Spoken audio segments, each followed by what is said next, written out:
శ్రేష్టమైన నామంలో మన హోసన్నా మినిస్ట్రీస్ ఆవిర్భావ దినోత్సవ సందర్భంగా ఈ కార్యక్రమాన్ని చూస్తున్న మీ అందరికీ నిండు మనసుతో మా హృదయపూర్వకమైన వందనాలు, శుభాలు తెలియజేస్తున్నాం.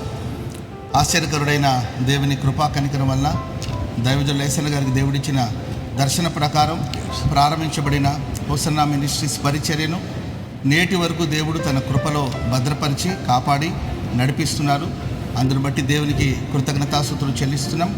అదేవిధంగా మరి హోసన్నా మినిస్ట్రీస్ దేవుడిచ్చిన విశ్వాసులందరూ కూడా మరి పరిచర్యను ప్రేమించి ప్రోత్సహించే కుటుంబాలన్నీ కూడా మరి పరిచర్యను ఎంతో ప్రేమించి ఈ హోసన్నా మినిస్ట్రీస్ పరిచర్య కొరకు ప్రార్థించి మీ ప్రేమను మీ సహకారాన్ని అందిస్తున్నారు. ఈ శుభ సందర్భాన మీ అందరికీ మనస్ఫూర్తిగా మరి కృతజ్ఞత శుభాలు తెలియచేస్తున్నాం. సర్వశక్తి గల దేవుడు మీ కుటుంబాలని ఆశీర్వదించునుగాక. అదేవిధంగా మరి హోసన్నా మినిస్ట్రీస్ పరిచర్య కొరకు మీ అనుదిన ప్రార్థనలో మీరు జ్ఞాపకం చేసుకోవాలని, ఎల్లప్పుడూ మీ ప్రేమ సహకారాన్ని ఈ పరిచర్యకు అందించాలని కూడా కోరుకుంటూ నా మాటలు ముగిస్తున్నాను. దేవుడు మిమ్మల్ని దీవించుగాక.